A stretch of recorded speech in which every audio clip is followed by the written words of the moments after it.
معزز حاضرین، سب سے پہلے میں مبارکباد پیش کرتا ہوں جنہوں نے اس محفل کو منعقد کیا، جنہوں نے اس دینی پروگرام کو منعقد کیا۔ بہت سارے حضرات شیطانی مجلسیں منعقد کرتے ہیں اور ان میں فخر محسوس کرتے ہیں۔ بہت سارے حضرات بہت ساری شیطانی مجلسیں منعقد کر کے اللہ رب العالمین کی ناراضگی کو دعوت دیتے ہیں، اللہ کے غصے کو دعوت دیتے ہیں، اللہ کے قہر کو دعوت دیتے ہیں۔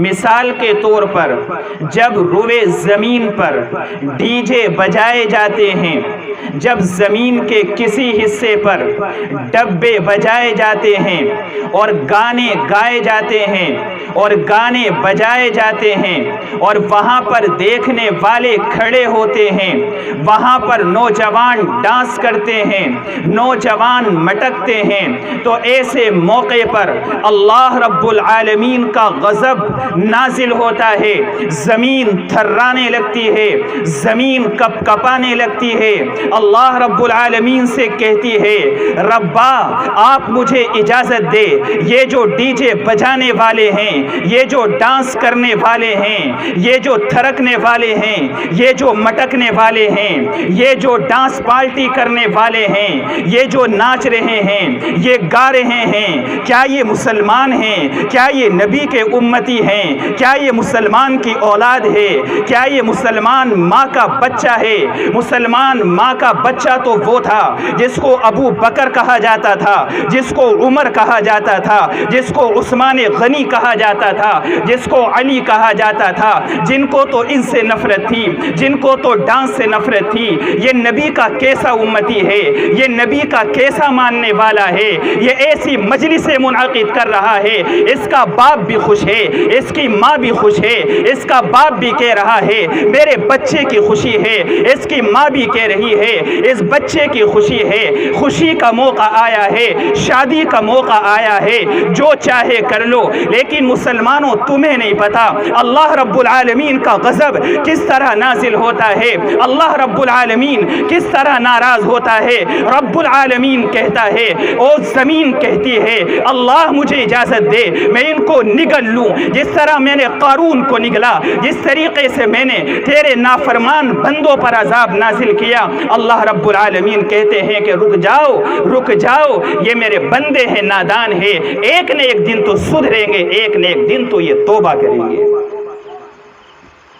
لیکن مسلمانوں، اس محلے کے اندر آج وہ مجلس منعقد نہیں کی گئی، آج وہ مجلس منعقد کی گئی جس مجلس میں نبی کا ذکر ہوا، جس مجلس میں صحابہ کا ذکر ہوا، جس مجلس میں علماء کرام کی آمد ہوئی، جس مجلس میں اللہ کی رحمتوں کا نزول ہوا، جس مجلس میں قرآن کریم کی تلاوت کی گئی۔ ان معصوم بچوں نے، ان چھوٹے چھوٹے بچوں نے رات کو محنت کی، ان چھوٹے چھوٹے بچوں نے صبح کو محنت کی، انہوں نے کئی گھنٹے مشق کرنے کے بعد ایک رکوع آپ کے سامنے پڑھا، انہوں نے محنت کی، ان کے ماں باپ نے ان کے لیے دعائیں کی، اللہ ہمارے بچوں کو کامیاب کر دے، انہوں نے محنت کی۔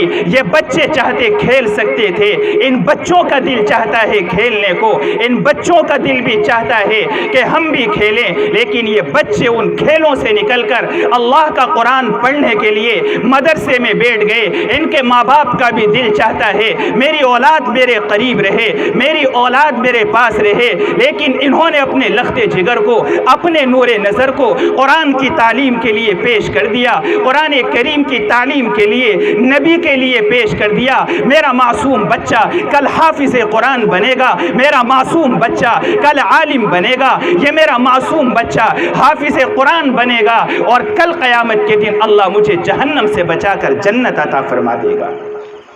کہنے کا مقصد یہ ہے کہ اس دنیا کے اندر گناہ بہت ہو رہے ہیں، گناہ کی محفلیں بہت منعقد کی جا رہی ہیں، لیکن اس میں بڑے بڑے دیندار شریک ہوتے ہیں۔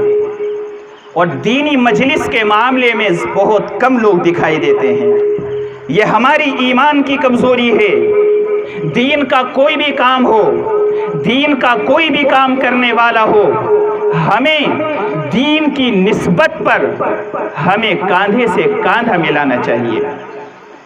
جو بھی دین کا کام کرے ہم ان کے ساتھ ہیں، چاہے کوئی بھی کرے، اپنی نظر میں ہم کسی کو حقیر نہ سمجھے، کیونکہ حقیر سمجھنا، یہ ذلیل سمجھنا کسی کو، یہ تکبر ہے۔